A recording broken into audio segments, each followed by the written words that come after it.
Hi everyone, I hope you are all well. So today I wanted to film a video about 2 under 2 life because obviously I haven't really come on and talked too much about it.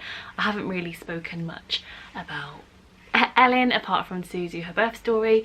I did have loads of plans on doing monthly updates with her and stuff, but to be honest I think with your second one you just realise that there's a lot less to update on than like with your first baby, because I did like monthly updates all the time with Rory, and I think you think that everything's like a really amazing milestone, and then with your second you kind of realise like, I don't know, you're trying to adjust as well and trying to get to know a baby again. So I haven't bothered with monthly updates, but I'm going to start from now because she's just kind of coming into her own and starting to show little personality traits and routine and stuff like that. So from now on I will do monthly updates.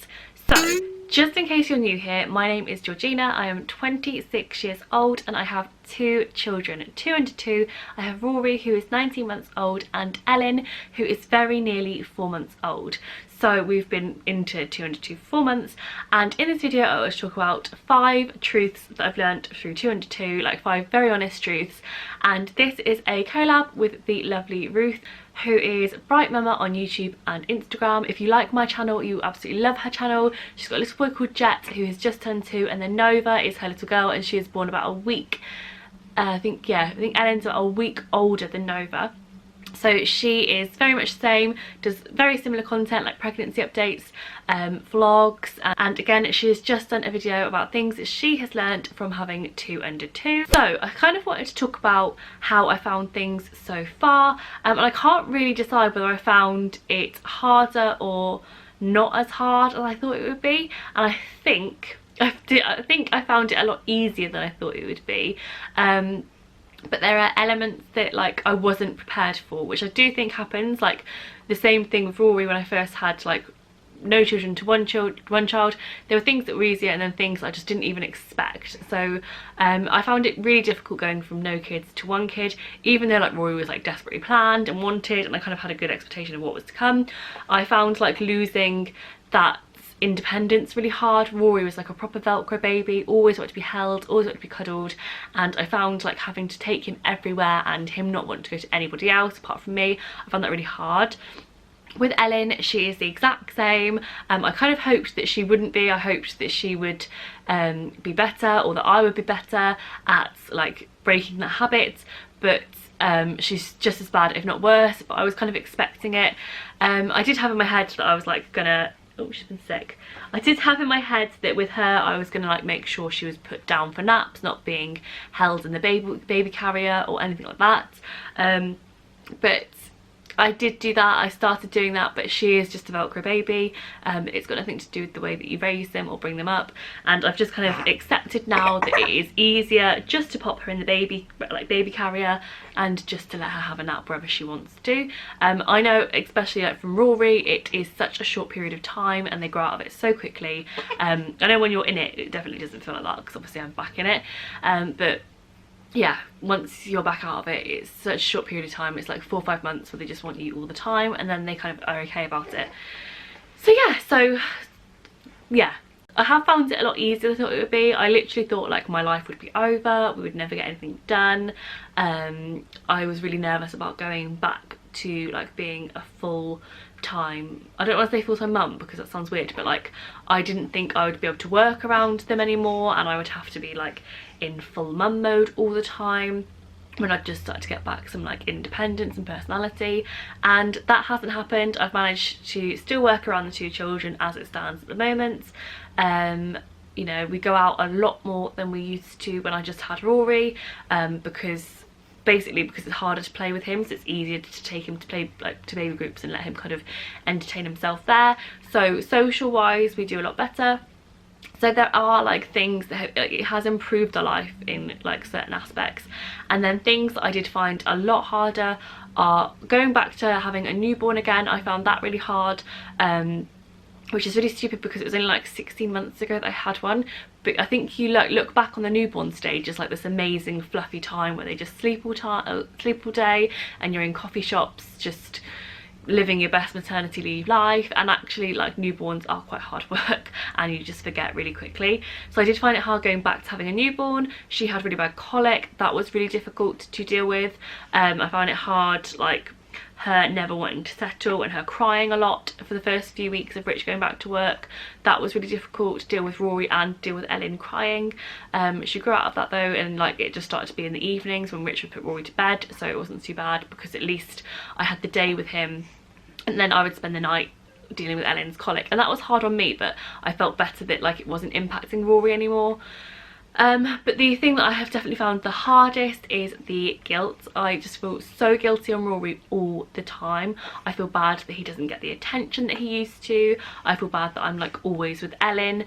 Even when I'm playing with him, like Elin is with us too, and he doesn't get any like one-on-one quality time with his mum. It's very, very rare.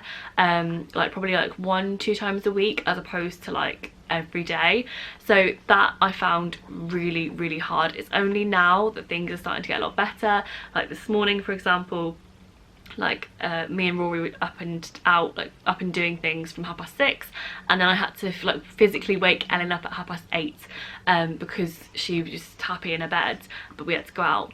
So we had those like 2 hours together. Even though I was like doing chores and like the dishwasher and stuff, it was still really nice. And she'll do it occasionally now where she'll like fall asleep in her swing or in her car seat, and she'll stay there quite happily for a minute. So we're starting to get like time back together, but I found that so hard, and that is like my biggest truth, if you like, that I want to tell people, that like I was not prepared at all for it to impact Rory and I in any way.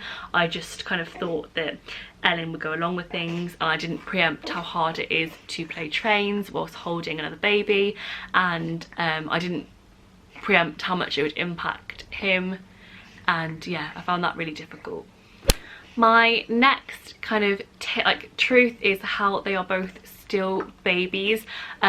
Obviously when you have a toddler and a baby, like I think you just expect your toddler all of a sudden to be a lot more grown up, and I didn't really think about this until I was out with a friend and Elin was crying at soft play, and then Rory obviously bumped his head or hurt himself and he came over crying, and obviously then what, do you want your dummy, sweetheart?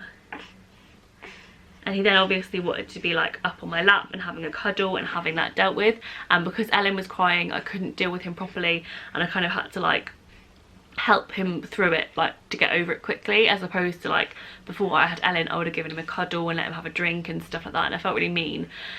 And my friend said to me, she's like, oh, you don't really consider it, but they're both still just babies, aren't they? Like, and it is so true, like you are still dealing with 2 babies, and I think the sooner you kind of accept that and realise it, it just makes things easier. I think you expect less of your toddler. Like we've just started getting into like good routines where like if we need to go out, Rory will recognise, oh, mum's got her keys, mum's like Elin, the baby's in the car seat, and he'll go and wait by the door. And I think when they start to do stuff like that, you expect them to like know these things, and you start to find yourself getting impatient if they're not doing it. Like if they stop doing it all of a sudden, or if they're distracted, you're like, all right, come on, like, and you get impatient, and you just have to remember that they're still really, like, your toddler is still really young. My third thing again is related to the toddler, and it is just to not underestimate them at all. In the first few weeks we just assumed that Rory didn't even really notice that Elin was here. We didn't think he was impacted by it at all. We thought he just didn't really care, and like Rory, to be fair, like is pretty laid back and doesn't really care about stuff. He just kind of cares about what he's doing. But then one day, I think she was about maybe 2 weeks old, nearly 2 weeks. Yeah, Rich was still on paternity leave, so she would have been nearly 2 weeks. Rory started to really act up for attention and be really, really naughty, and was getting really upset and just wanted to be cuddled and held. And even now sometimes he'll like push Elin away, and I think that you just kind of have to really consider what they're going through and how it is still a big, like, are you okay? Don't a little lie down? You still have to consider how it is a massive life change for them. Like they've gone from only knowing you and knowing, you know, that routine, and they're, like I say, they're still so young, and then to throw a baby into it, like you kind of just have to accept certain battles and admit defeat in certain places. And also, like, if you notice like things going wrong in their behaviour, then like maybe assess whether it's an attention thing or, you know, things like that. My next truth, which I really didn't expect because I'm pretty like organised and on it, is it just takes forever to get out of the house. And I think it was Ruth that said in her video, or another video, I think it was in an update, that if you set aside half an hour per child to get out of the house, that's quite a realistic goal. And it sounds outrageous to say that it's going to take an hour to get out of the house, but that is pretty true. Like by the time, like I will start mentally preparing like 45 minutes before we're due to leave, that I need to have the bag like packed, I need to have Rory's shoes on, I need to make sure that Ellen's got everything, that she's fed, I need to make sure that I've gone to the toilet, because that's always the one, like I'll get everyone in the car and then realise I'm like bursting for a wee. And it does take such a long time, and I don't know how, like I don't know how when you go from one child and you can get out of the house relatively seamlessly. Like with Rory, I would just like put his shoes on, put him in the pram, grab my changing bag and go. Whilst now I have to like find him, secure him in the pram so he doesn't run off again, put his shoes on, make sure he's got his juice, his bottle, his dummy, whatever he needs. Then I have to like get Ellen's jacket on, make sure Ellen's got a blanket, make sure she's happy. Ellen's gonna cry at some point in this whole process, and make sure she's fed, make sure she's got everything she needs. Do I have nappies? Do I have wipes? Nappies and wipes for both of them. Do we ever change clothes? And this is the thing as well, like even though your bag is packed, you just suddenly go into like major anxiety when there's two of them, because you check it like 3 or 4 times. And then like I say, like you'll find that you've neglected your own needs. So like you all suddenly realise that you're starving, or you need to have water with you, or you haven't packed something, and it does take a long time to get out of the house. And I don't know how it suddenly does, but like I said, you're suddenly rounding up like 2 human beings, not just one who has to comply with you. You're rounding up one that will cry and one that can suddenly fight you, and you've got to try and like hurdle both of them up, and you're outnumbered. So it does take a long time to get outside the house, and that's really shocked me. But like I say, like just knowing that it is going to take a long time, and to just know that basically and prepare for it. If we had to be somewhere really early, I would make sure we got up early. I wouldn't like cram it into the same period of time or try and rush. I would have to make sure I got up early. The final truth that I have found really hard is that there are always going to be tears. Like I used to find with Rory when he was a baby that I would really panic if he started to cry, and I would like do whatever he needed just to make him stop crying. Like if I put him down to go to the toilet and he'd cry, I would take him with me instead of just letting him cry. I just found tears like really stressful when he was a baby. Now I have, like today at playgroup for example, Elin was really tired and Rory's trying to like get on this car thing, and if he doesn't get on it properly he's gonna hurt himself, and he's got like other kids trying to get on it too, and he needs my help. Ellen's got to cry in that situation. Like there's nothing else I can do. Elin will not be crying for any reason apart from the fact that she's tired, or like she might be a little bit hungry, but she's always well fed. It's probably more that she's just being picky, and I will not have time to tend to her and to deal with that. I have to make sure that Rory's got whatever he needs sorted. Obviously Rory is still a toddler, so he still cries when he needs stuff, and you kind of just get into this like real mix of just getting used to each like hearing tears.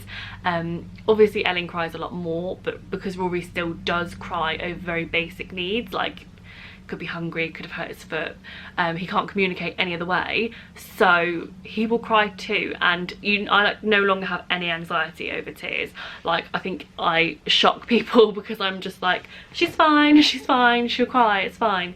And like I say, like I will even like put her down now to like tidy a room, like, and just let her cry. And I know that sounds awful and like it's so against my like natural parenting, but because I just know that she is just being fussy and just wants to be held, and I have to do things because I have to make sure that the house is tidy, because otherwise Rory, I don't know, it just gets on top of you and stuff.